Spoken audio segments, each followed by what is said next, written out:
Okay షలాం. ఇప్పుడు సింధు నాగరికత లిపి.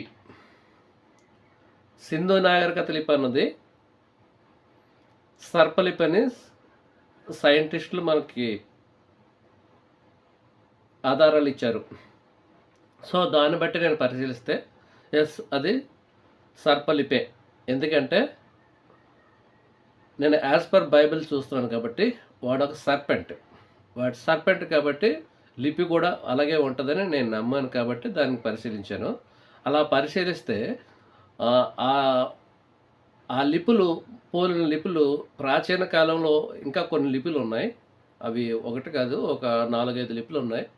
ఆ లిపులన్నింటినీ పరిశీలిస్తే నాకు దాంట్లో కొన్ని లిపులు ఈ లిపితో నాకు కంపేర్ చేస్తే సరిపోయింది. యాక్చువల్గా సింధు నాగరికత లిపి అన్నది అది లిపి అనడానికి ఎడమ నుంచి కుడికి, కుడి నుంచి ఎడమకి రాస్తారన్నారు కదా. కాబట్టి అది ఎడమ నుంచి కుడికి రాయడం అనేది అది నాకు ఎంతవరకు అన్నది నాకు తెలియదు. కానీ ఆ లిపి అన్నది అక్షరాలు. ఆ అక్షరాలు మీన్స్ బొమ్మల లిపి. ఒక్కొక్క బొమ్మకు ఒక్కొక్క అర్థం ఉంటుంది. అది రాయడానికి ఏమి ఉండదు దాంట్లోనే. అది అప్పటి కోల్డ్ లాంగ్వేజ్ని బట్టి వాళ్ళు అర్థం చేసుకుని ఉంటారు నాకు తెలిసి, అంతే. ఆ లిపితో పోలిస్తే నాకు కొన్ని లిపులు తెలిసినాయి. ఆ లిపితో నేను కంపేర్ చేసుకుంటే సరిపోయింది. యాక్చువల్గా సింధు నాగరికతలోని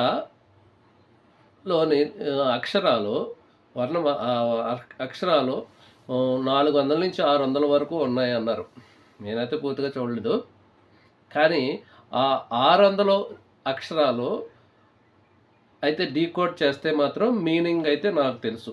మీనింగ్స్ అయితే వస్తున్నాయి. ఆ సింధు నాగరికత ఆ రాజ్యం కోసం సరిపోతున్నాయి. సింధు నాగరికత రాజ్యం కోసం అవి మ్యాచ్ అవుతున్నాయి. అలా నేను రీసెర్చ్ చేసి దాన్ని మళ్ళీ ఆల్ఫాబెటికల్గా డీకోడ్ చేసి దాన్ని మళ్ళీ వేరే పద్ధతుల్లో ప్రాచీన కాలంలో సీక్రెట్ కోడ్స్ ఉన్నాయి. ఆ సీక్రెట్ కోడ్స్లో దాన్ని కోడ్ చేస్తే నాకు సింధు నాగరికతకు సంబంధించిన సైంటిస్టులు ఏదైతే చెప్పారో వాటికి నాకు మ్యాచ్ అయినాయి. అవి నేను గూగుల్లో సెర్చ్ చేశాను. మీకు డైరెక్ట్ అవి నేను మీకు పెడతాను. అది మీరే చూసుకుని ఎలా చేశాను అన్నది మీరు అర్థం చేసుకోండి. ఓకే.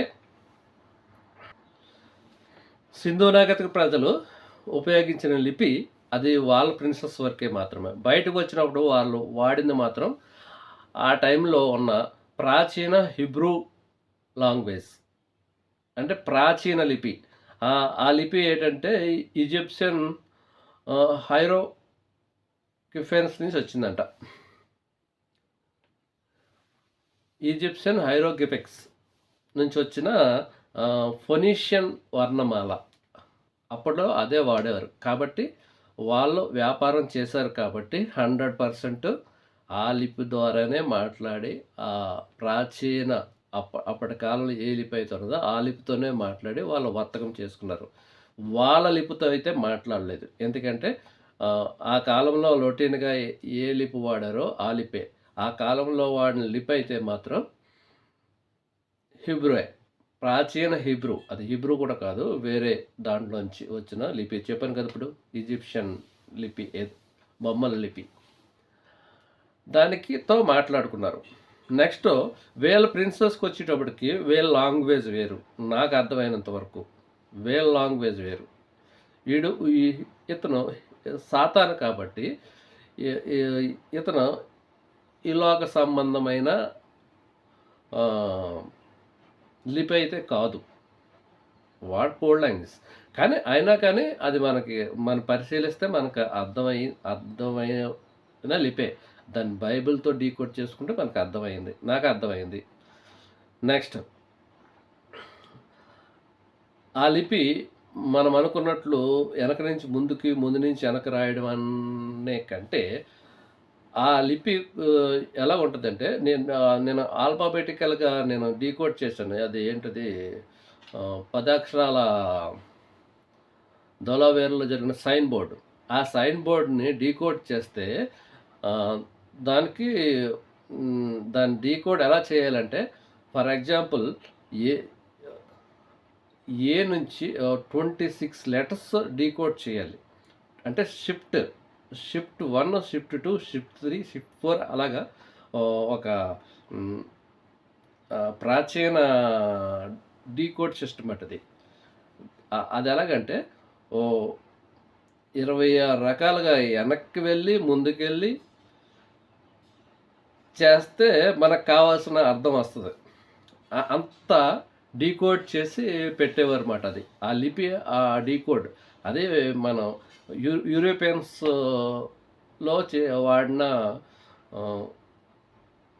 కోడ్. సో అందువల్ల మనకి సింధు నాగరికత లిపి అన్నది నీకు ముందుగా దాని ఆన్సర్ తెలిస్తేనే నువ్వు డీకోడ్ చేయగలవు, లేకపోతే నువ్వు డీకోడ్ చేయలేవు. ఫర్ ఎగ్జాంపుల్ సింధు నాగరికత అన్నది ఒక మంచి రాజ్యం అని అనుకోండి సైన్ బోర్డు. నీకు మంచి రాజ్యం అని తెలుసుంటేనే దాన్ని బట్టి ఆ మంచి రాజ్యం కొట్టి నువ్వు అనుకున్న స్పెల్లింగ్స్ డీకోడ్ చేసుకుంటే నీకు అది ఎక్కడ మ్యాచ్ అవుతుందో, ఆ షిఫ్ట్ 3లో ఉంటుందో, షిఫ్ట్ 4లో ఉంటుందో, షిఫ్ట్ 20లో ఉంటుందో, షిఫ్ట్ 19లో ఉంటుందో తెలియదు. అప్పుడే డీకోడ్ అవుతుంది. సో నేను అలాగే డీకోడ్ చేశాను. సో నేను దాన్ని ఇంకా అంత విపులంగా చెప్పాలనుకుంటలేదు. ఎందుకంటే నేను అది కూడా రీసెంట్గా 2005లో తమిళనాడు ప్రభుత్వం దానికి ప్రైజ్ అనౌన్స్ చేసింది. Nearly 9 crores. ఆ లిపిని డీకోడ్ చేస్తే 9 crores బహుమతి ఇస్తారని. ఓకే, నేను ట్రై చేయాలనుకుంటున్నాను. అందువల్ల నా లిపిని నేను అంతకంటే ఎక్కువ చెప్పలేను. ఒకవేళ అది జరగకపోతే నేను తర్వాత మళ్ళీ చెప్తాను. ఓకే, ఆ లిపి అయితే మాత్రం అంత ఈజీ కాదు. అందుకనే ప్రపంచంలో శాస్త్రవేత్తలు ఈ రోజు వరకు దాన్ని డీకోడ్ చేయలేకపోయారు. నేను డీకోడ్ చేసింది మీకు క్లియర్గా ఒక 2 ముద్రలో ఒక సైన్ బోర్డు, అవి మీకు ఎగ్జాంపుల్గా పెడతాను. చాలా చేశాను, మీకు ఎగ్జాంపుల్గా పెడతాను. అవి ఎలా డీకోడ్ చేశానో మీకు అర్థమైతే అర్థం చేసుకోండి. ఈ వీడియోలోనే నేను పైన పెడతాను. ఒకటి మాత్రం నిజం, మీరు బైబిల్ నమ్మిన వారైతే 100% అది బైబిల్ని డీకోడ్ చేస్తేనే అర్థమవుతుంది. నీవు బైబిల్ నమ్మితే, నీవు ఆత్మ విషయాన్ని నమ్మితే, బైబిల్ నిజమని నమ్మితే అది నీకు దాంట్లోనే కనిపిస్తుంది. మామూలుగా అయితే అది అర్థం కాదు. సో నెక్స్ట్ ఏంటంటే, దాన్ని రూల్ చేసింది ఒక భారతీయుడైనా కానీ వాడిని పొజెస్ చేసి రూల్ చేసింది మాత్రం సాతానే. ఆ సర్పెంట్ ఏదైతే ఆది కాండంలో ఉన్న సర్పెంట్ సాతాన్ అన్నవాడు, వాడే సింధు నాగరికతను రూల్ చేశాడు కాబట్టి అది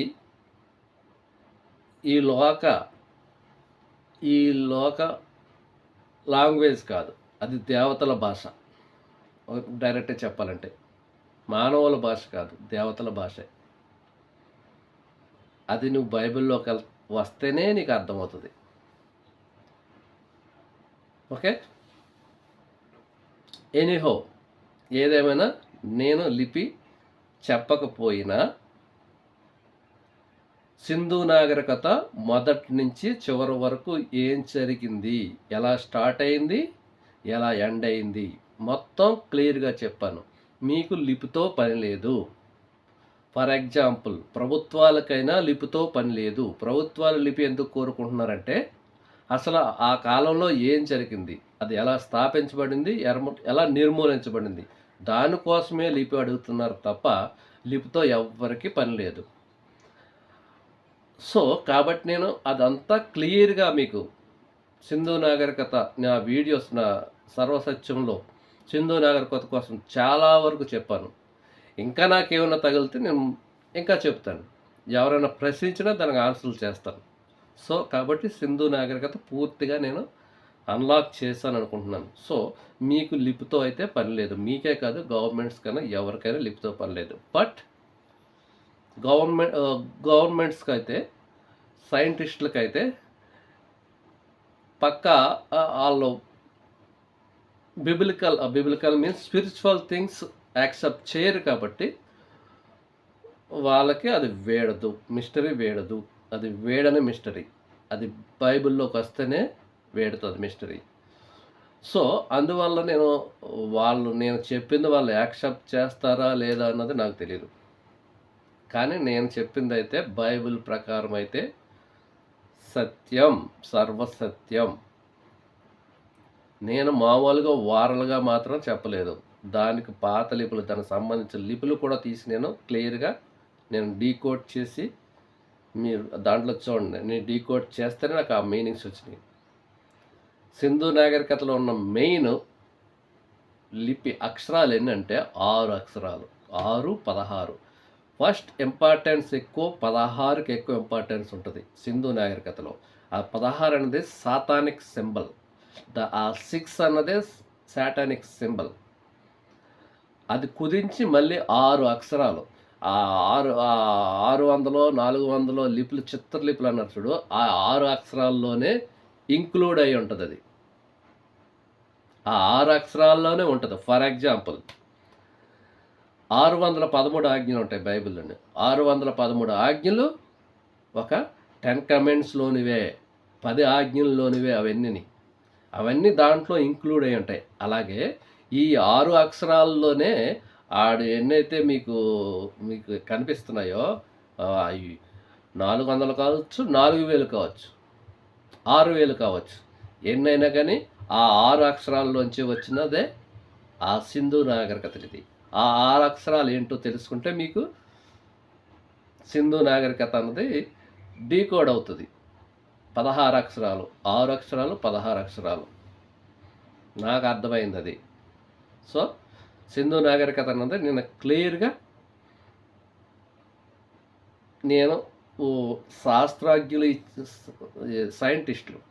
సైంటిస్టులు ఇచ్చిన హింట్స్‌కి క్లియర్‌గా ఆన్సర్ చేశాను. ఇంకా ఏమైనా నేను మర్చిపోయి ఉంటే వాటిని కూడా చేస్తాను. వాళ్ళు ఏవైతే గెస్ చేశారో అవి నిజం.